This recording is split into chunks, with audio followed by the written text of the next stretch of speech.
নিরামিষ পনির রেসিপির সাহায্যে এত ভালো হতে পারে সেটা আপনারা এই রেসিপিটা ট্রাই না করলে সত্যিই মিস করবেন। এছাড়া একটা সহজ নিরামিষ ভেজ পোলাও রেসিপি আপনাদের করে দেখাবো, যেটাই পনিরের সাথে খেতে দারুণ সুন্দর লাগে। রেসিপি দুটো পারফেক্টলি বানানোর জন্য সাথে অবশ্যই থাকবে অনেক tips and tricks. By the way, আমি শেফ অতনু, আপনারা দেখছেন অতনুর রান্নাঘর। আর আজকে আমাদের রেসিপি নিরামিষ দই পনির ও ভেজ পোলাও। তাহলে নিরামিষ দই পনির বানানোর জন্য আমি এখানে সবার প্রথম আপনাদের পনিরটাকে কেটে দেখাচ্ছি। আমি এখানে 500 গ্রাম পনির নিয়ে নিয়েছি। এবার পনিরটা কাটবেন কিভাবে সেটা দেখে নিন। প্রথমে এইভাবে একটু মোটা মোটা করে স্লাইস করে নেবেন।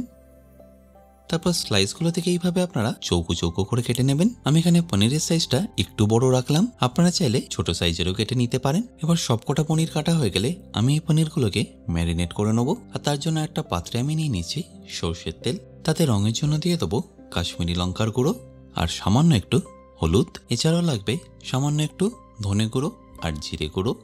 এবার দিয়ে দিচ্ছি 1-3 চামচ কাসুরি মেথি পাতা, যেটা আমি একটু শুকনো খোলায় ভেজে নিয়ে ভালো করে পাউডার করে নিয়েছি। এবার এই সবকিছুকে একবার ভালো করে মিশিয়ে নেব।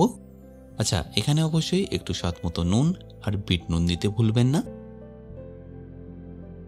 এবার এই সবকিছুকে একবার ভালো করে মেশানো হয়ে গেলে দিয়ে দিচ্ছি কেটে রাখা পনিরগুলো। কোন রেসিপির জন্য কিরকম পনির কাটতে হবে বা কোন রেসিপির জন্য কিরকম ভেজিটেবল কাটিং লাগবে সেই সবকিছু আপনারা জানতে পারবেন আমার বেসিক কুকিং কোর্সে। এছাড়াও পেয়ে যাবেন বিভিন্ন রকম মশলা, স্যালাড, ম্যারিনেশন, ডিমের বিভিন্ন রেসিপি, যেটা আপনারা পেয়ে যাবেন খুবই রিজনেবল প্রাইসে। আর সেটা শিখে আপনারা বাড়ির নিত্য প্রয়োজনীয় রান্নাগুলোকে আরও টেস্টি করে নিতে পারবেন। আর কোর্সটা পেয়ে যাবেন আমার নিজস্ব ওয়েবসাইট www.atanurrannaghar.com এ। এছাড়াও এই হেল্পলাইনে যোগাযোগ করে আপনারা কিনে নিতে পারবেন। তাহলে দেখতেই পাচ্ছেন পনিরগুলো কিন্তু একদম পারফেক্টলি ম্যারিনেট করা হয়ে গেছে। এবার এই পনিরগুলোকে ডাইরেক্টলি কুক করে নিতে হবে। তার জন্য আমি এখানে একটা ফ্রাইং প্যান নিয়ে নিয়েছি। চেষ্টা করবেন ফ্রাইং প্যানটা যেন ননস্টিকের হয়। এবার গ্যাসের ফ্লেমটা মিডিয়াম করে এটাকে আপনাদের একটু এইভাবেই ভেজে নিতে হবে। যেহেতু ম্যারিনেশনে অলরেডি তেল আছে, সেই জন্য আমাদের আর এক্সট্রা করে তেল দিতে হবে না। আর এটা যে আপনারা খুব বেশিক্ষণ ভাজবেন তাও কিন্তু নয়।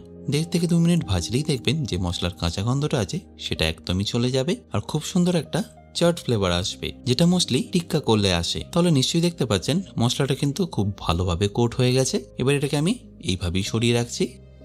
এবারের গ্রেভিটা বানানোর জন্য আমি একটা সসপ্যানে একটু জল গরম করে নিয়েছি আর তাতে দিয়ে দিচ্ছি 1/2 কাপ কাজু আর 1/2 কাপ চারমগজ। আর যদি আপনারা চারমগজ না পান সেক্ষেত্রে আপনারা 1 কাপ কাজু ব্যবহার করবেন। আর এটাকে সেদ্ধ করে নেবেন মিনিমাম 5 থেকে 7 মিনিট। আর সেদ্ধ হয়ে গেলে ছেঁকে নিয়ে এটাকে ভালো করে পেস্ট করে নিন।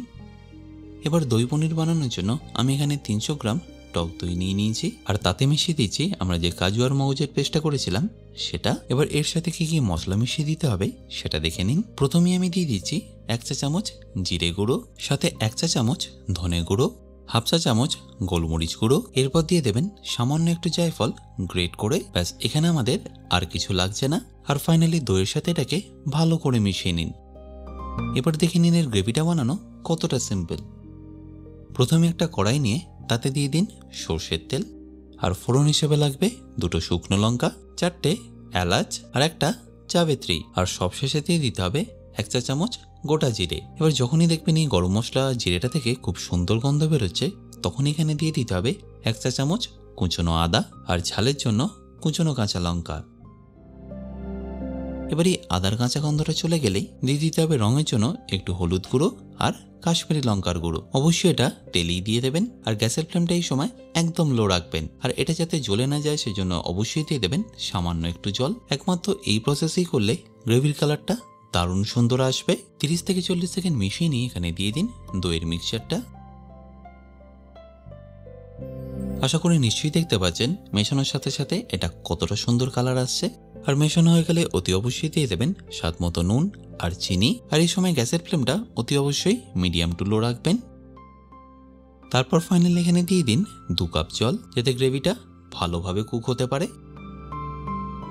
আর তারপর এইভাবে ঢাকা দিয়ে রেখে দিন মিনিমাম 10 থেকে 15 মিনিট। এবার এই গ্রেভিটা যতক্ষণ ফুটছে খুব তাড়াতাড়ি আমি আপনাদের একটা ভেজ পোলাও বানিয়ে দেখাচ্ছি।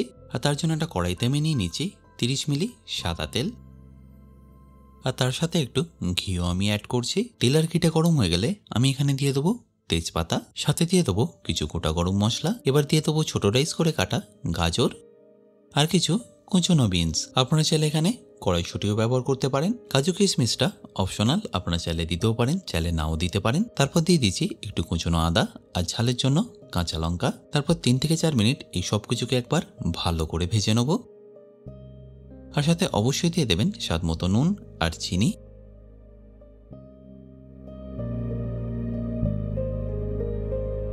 এবার এই পোলাওয়ের ফ্লেভারটা বাড়িয়ে নেওয়ার জন্য দিয়ে দিচ্ছি কুচনো পুদিনা পাতা আর কুচনো ধনে পাতা। এটাকে তেলে দিয়ে আপনাদের এইভাবে ভেজেই নিতে হবে, তাহলে দেখবেন এই পোলাওয়ের ফ্লেভারটা দারুণ সুন্দর আসবে। এবার ফাইনালি এখানে অ্যাড করুন সেদ্ধ করা বাসমতি চাল, যেটা আমি আগে থেকেই বয়েল করে রেখেছিলাম। আর চালটা দেওয়া হয়ে গেলে দিয়ে দিন হাফ চা চামচ গোলমরিচ গুঁড়ো, 1 চা চামচ গোলাপ জল আর 1 চা চামচ কেওড়া জল। ব্যাস, এবার এই সব কিছুকে মিশিয়ে নিলেই আমাদের ভেজ পোলাও কিন্তু পারফেক্টলি রেডি। আর আপনারা যদি এয়ার কিচেনের যে কোনো ইউটেন্সিল কিনে নিতে চান, লিঙ্ক আমি ডেসক্রিপশনে দিয়ে রেখেছি, অ্যামাজন থেকে সেটা আপনারা ইজিলি কিনে নিতে পারবেন। এবার এপাশে দেখুন গ্রেভিটা কিন্তু একদম পারফেক্টলি রেডি হয়ে গেছে, তেলটাও খুব সুন্দরভাবে ছেড়ে দিয়েছে।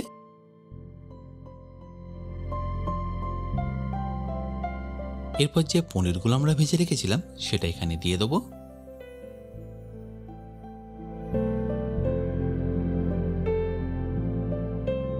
আর ফাইনালি এখানে অ্যাড করতে হবে হাফ চা চামচ গরম মশলা, হাফ চা চামচ কসুরি মেথি পাতা, যেটা আমরা আগে থেকেই রোস্ট করে পাউডার করে রেখেছিলাম। আর সবশেষে দিয়ে দিন কুচনো ধনে পাতা। তাহলে নিশ্চয়ই দেখতে পাচ্ছেন গ্রেভিটা কতটা সুন্দর লাগছে দেখতে। আশা করি এই সম্পূর্ণ মিল রেসিপিটা আপনাদের নিশ্চয়ই ভালো লেগেছে। আর ভালো লাগলে প্রতিবারের মতো আমাকে কিন্তু কমেন্টে জানাতে ভুলবেন না।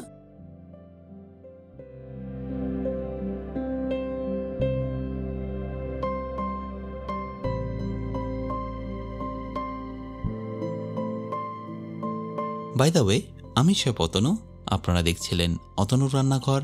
দেখা হচ্ছে আপনাদের সাথে আর একটা নতুন রেসিপি নিয়ে নেক্সট এপিসোডে। ভালো থাকবেন, সুস্থ থাকবেন।